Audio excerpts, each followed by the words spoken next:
안녕하세요. 푸른늑대입니다. 여러분, 제가 재밌는 사실을 하나 알려드리도록 하겠습니다.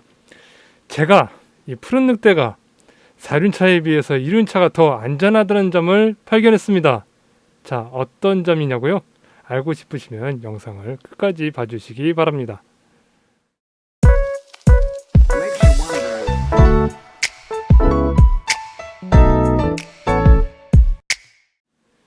자, 저를 포함한 여러분들도 다 알고 계시는 사실입니다. 우리 라이더들조차 바이크를 잘못하면 위험하다는 것을 말이죠.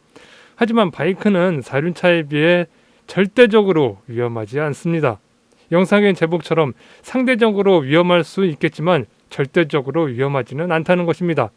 아니, 어떻게 보면 사륜차에 비해서 더욱 우월하게 안전할 수 있습니다. 그 우월하게 안전한 점 지금부터 하나하나 이야기하도록 하겠습니다. 자, 첫 번째입니다. 바이크는 사각지대가 없다고 해도 과언은 아닙니다. 실제로 사각지대가 거의 없기도 하고요. 제가 이렇게 말하면 어떤 분은 이런 말씀을 하실 겁니다.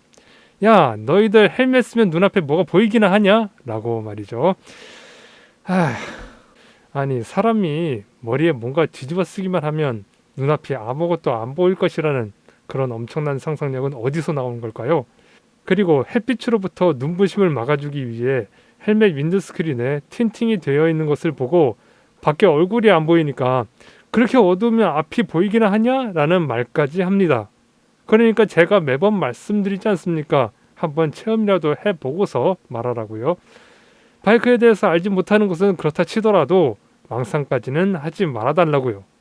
여러분들이 제 모습을 보시면 아시겠지만 헬멧을 쓰고 있습니다. 그리고 굉장히 강한 틴팅이 되어 있는 스크린이 눈앞에 있는데도 저는 모든 것이 잘 보입니다. 더욱이 헬멧의 윈드스크린은 착용자의 시야 범위를 절대 가리지 않습니다. 물론 눈을 돌려도 시야를 가리는 요소는 전혀 없습니다. 이미 윈드스크린이 사람의 시야를 넘어가도록 뚫려 있기 때문에 뭔가 가리는 게 전혀 없다는 것이죠. 하지만 사륜차는 좀 다릅니다. 운전자가 운전석에 앉으면 A필러며 대시보드며 룸미러와 계기판 등등 알게 모르게 시야를 방해하는 요소가 참 많죠. 즉 사각지대가 정말 많다는 것입니다. 꺾어지는 골목길을 사륜차가 돌더라도 A필러에 시야가 가려지면 우연히 사각지대에 사람이라도 서 있다면 사고를 정말 피하기 힘듭니다. 하지만 바이크는 그러한 사각지대가 없습니다. 그것도 아예 없다는 것이죠. 이걸 이해 못하신다면 정말 답이 없습니다. 정말 답을 찾아드릴 수 없습니다. 스스로 답을 찾으시길 바랍니다. 자, 두 번째. 여러분, 야간 주행을 하실 때 가장 두려운 존재가 뭘까요? 물론 여러 가지 있을 겁니다. 하지만 제가 말씀드리는 이 두 번째는 정말 말도 못하게 위험한 요소입니다. 바로 야간에 그 어둠 속에서 소리 소문도 없이 갑자기 등장하는 스텔스 모드 차량이지요. 네, 전조등을 전혀 켜지 않고 달리는 스텔스 모드. 전 정말 도로 위에서 많이 경험합니다. 과거에도 경험했고 최근까지도 경험을 했지요.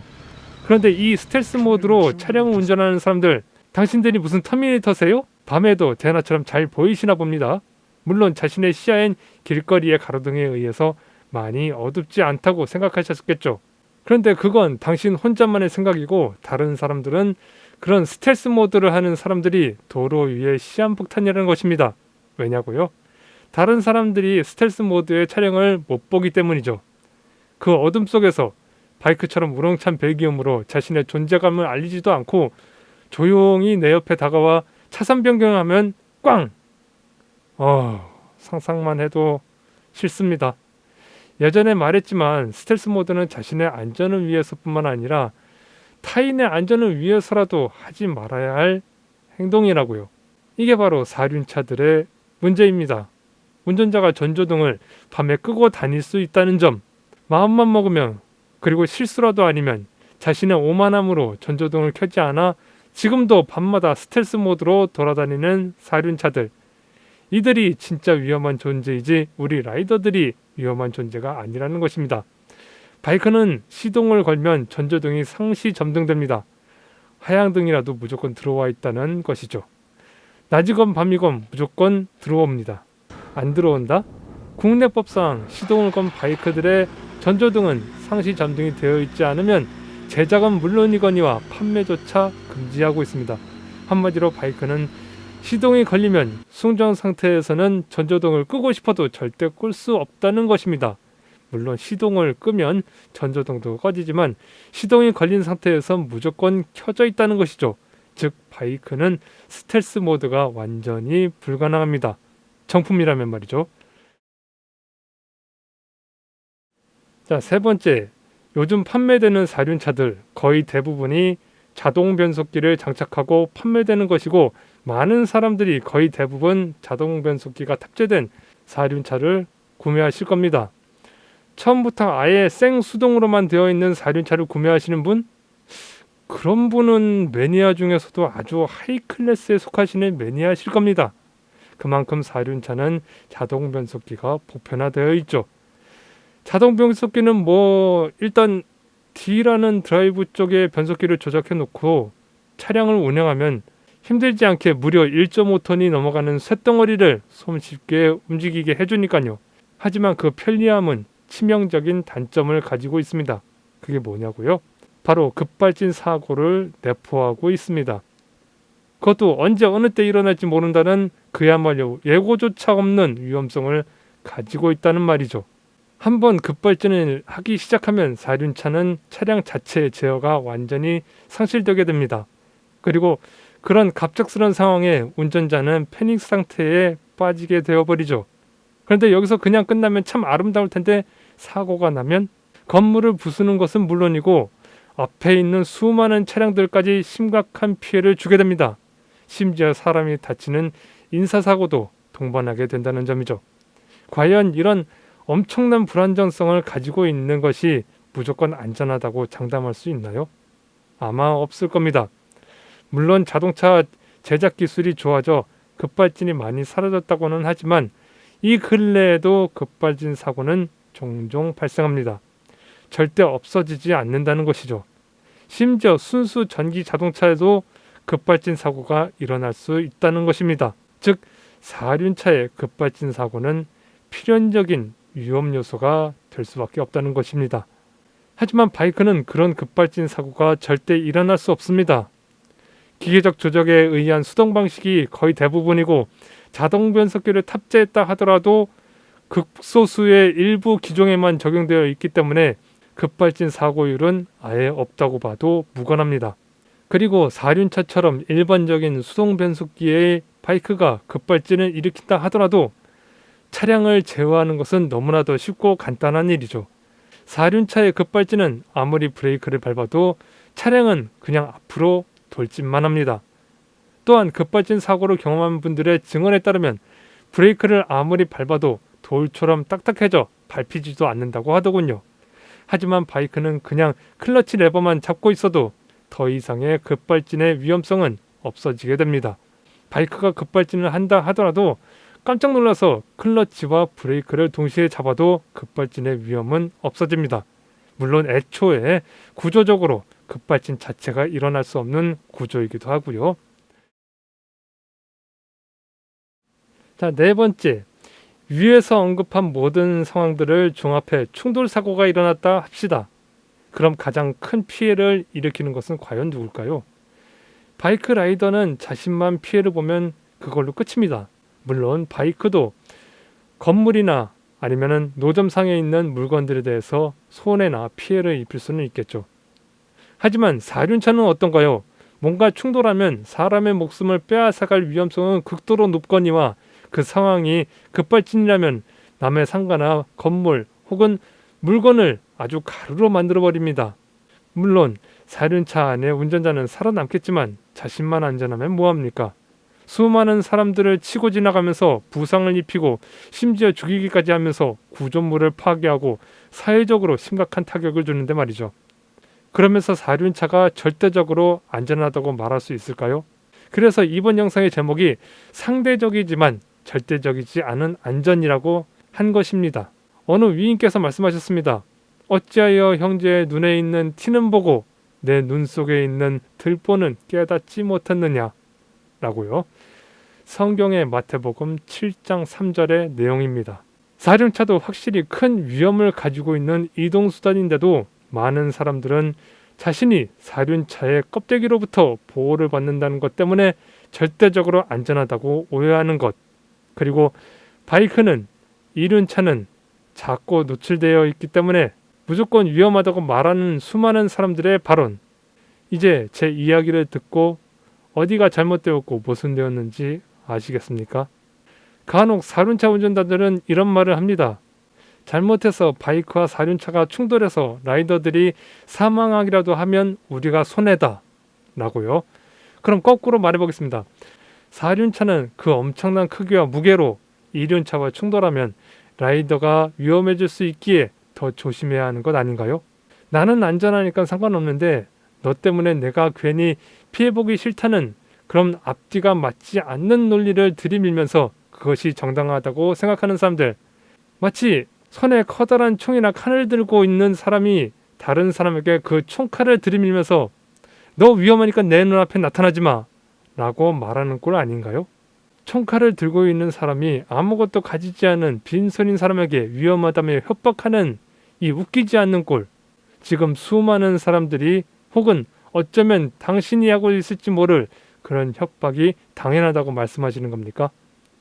사륜차들은 바이크를 위험의 대상으로 인식하는 것이 아닌 그저 위험이라는 감투를 억지로 씌워 자신들의 위험성을 숨기고 싶은 건가요? 오히려 저는, 그리고 저와 같은 라이더들은 사륜차들이 정말 두렵습니다. 그 사각지대가 많은 물건을 타고 다니면서 옆 차선에서 정상적으로 달리고 있는 저를 언제 밀어버리며 달려들지 모른다는 의심을 하면서 말이죠. 제가 이런 말을 하면 분명히 이렇게 반박할 겁니다. 그러니까 바이크 타지 마 라고요. 그것도 제가 다시 반박하겠습니다. 25톤 덤프트럭이 당신의 승용차를 밀고 올라타고 짐 뭉개는데 그 덤프트럭 운전자가 당신에게 그러니까 승용차 타지 마 이러면 어떤 생각이 드실는지요?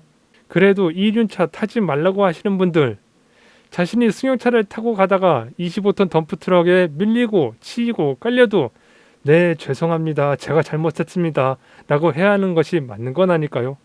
오히려 빽빽거리며 약자 보호의 원칙을 들먹이면 안 된다는 말이죠. 제가 한 말 틀립니까? 한번 부정해 보시기 바랍니다. 당신이 만약 제 말을 부정하는 순간 당신은 당신의 생각을 스스로 모순덩어리로 만들어버리는 것입니다. 지금까지 저의 이야기를 다시 잘 생각해 보시기 바랍니다. 그리고 어떤 시점에서 생각을 전환하고 이륜차를 바라봐야 할지 생각하시길 바랍니다. 자, 5번째. 바이크는 음주운전이 불가능합니다. 가능할 것 같으시다고요? 왜 불가능한지 말씀드리도록 하지요. 사람은 술에 취하면 알코올에 의해서 판단력이 흐려지고 스스로 몸을 제어하지 못하게 됩니다. 여기서 중요한 점, 자신의 몸을 스스로 제어하지 못하게 된다는 것, 여기에 주목해야 합니다. 바이크는 분명 바퀴가 2개인 탈 것입니다. 물론 바퀴가 3개인 혹은 4개인 것도 있지만 흔히 2개의 바퀴를 가지고 있죠. 이 2개의 바퀴라는 특성은 잘 넘어진다는 점입니다. 이 잘 넘어진다는 점이 음주운전을 할 수 없다는 것에 큰 기여를 하게 됩니다. 이게 무슨 말이냐고요? 제가 말씀드렸죠. 술에 취하면 스스로 몸을 제어하지 못한다고요. 그럼 어떻게 될까요? 눈앞의 사물은 아른거리고 몽롱하고 몸은 비틀거리고 몸은 마음대로 움직이지 않으니 바이크에 올라앉았다 하더라도 바이크 스탠딩 자체가 불가능에 가까워집니다. 즉 술로 인해 균형 감각이 무뎌져 바이크를 똑바로 세우지 못하게 된다는 것이죠. 술에 취한 상태로 바이크에 올라타 스탠드를 접는 순간 바로 제궁으로 이어진다는 것입니다. 바이크가 넘어지는 순간 정신이 멀쩡해도 바이크를 혼자 바로 세우기는 쉽지 않은데 술에 취한 상태에서 바이크를 일으켜 세운다? 말도 안 되는 이야기고요. 바이크를 세우고 시동을 걸고 출발을 하려고 기어 1단을 넣으려고 한 발짝 떼는 순간 다시 제궁. 어떻게 기어를 넣고 출발을 하려고 한다 해도 클러치 조작 실패로 시동 꺼먹고 다시 제궁. 클러치를 잘 조작했다 하더라도 초반 스타트에 균형 못 잡아서 또 제궁. 그야말로 대지와 아주 심도 깊은 면접을 나누는 시간이 될 겁니다. 하지만 4륜차는요. 아무리 만취해도 문짝만 열고 탈 수만 있다면, 그리고 올라타서 시동 걸고 기어 변속하고 사이드 브레이크 풀면 그냥 출발입니다. 그러면서 하는 말이 내가 운전을 몇 년을 했는데 무슨 사고가 나 이러죠. 또한 라이더들은 자신이 술에 취한 상태로 라이딩을 하다간 자신이 정말 위험한 상황이 될 수 있다는 것을 알기에 음주 라이딩을 정말 피하려고 합니다. 재밌고 즐겁고 행복한 라이딩, 음주로 못하게 되면 인생의 유일한 즐거움을 잃게 되니까요. 자, 오늘의 영상은 여기까지입니다. 전편에서 제 영상에 댓글을 달아주신 구독자께서 화가 나 있는 것 같다라고 하셔서 처음엔 좀 밝은 분위기로 가려고 했는데 죄송합니다. 실패했네요. 분위기를 전환하고 싶었지만 실패한 것에 대해서 용서와 양해를 부탁드립니다. 그만큼 저희 라이더들이 이 나이 때까지 얼마나 많은 오해와 왜곡과 수모를 받으며 지내왔는지를 티끌만큼이라도 알아주시길 간곡히 부탁드립니다. 그만큼 한이 쌓여 있었고 그만큼 권리를 찾기 위한 염원이 크다는 것 또한 알아주셨으면 합니다. 요즘 겨울이고 오랫동안 달리지 못해 저도 스트레스가 좀 많이 쌓인 모양입니다. 이 정도로 라이더들에게 바이크란, 라이딩이란 삶에 있어서 너무나 중요한 것입니다. 이토록 라이더에겐 중요한 바이크에 대한 인식 개선, 그리고 정당한 권리, 이젠 정상적으로 들어와야 하는 것이 지금 우리가 살아가는 시대에 맞는 것이라 봅니다. 그리고 라이더인 저 푸른 늑대 역시 바이크 인식이 좋아지도록 최선을 다해야겠죠. 저 라이더 푸른 늑대의 바람은 오직 하나, 바이크에 대한 오해와 왜곡이 조금이라도 더 없어지고 도로 위에서 4륜차와 함께 하나의 차량으로서 그리고 이동수단으로서 인정받는 것만 생각하고 싶습니다. 그 이상도 그 이하도 저는 바라지 않습니다. 의무를 다하고 있는 우리 라이더들에게 정당한 권리가 찾아온다면 아마도 그것을 기점으로 수많은 사람들의 인식도 그리고 바이크를 바라보는 시점도 조금은 좋아질 겁니다. 노력하는 사람이 여건을 만들어 나간다고 하지만 기본적인 여건이 또한 제대로 갖춰져야 새로운 사람을 만들어낸다고 저는 생각합니다. 분명 정당한 권리가 우리 라이더들에게 찾아지면 우리 라이더들은 어렵게 다시 찾은 권리를 빛내기 위해 노력할 수 있다고 전 확신합니다. 저도 그리고 제 영상을 보시는 라이더분들도 라이더가 아니시더라도 우리는 새로운 교통문화를 만들어내고 공유할 수 있다고 전 장담합니다. 그래서 저는 오늘도 희망을 품으며 이 영상을 만듭니다. 시청해주신 시청자분들과 구독자분들께 항상 또 감사드립니다. 지금까지 푸른 늑대였습니다. 시청해주셔서 감사합니다.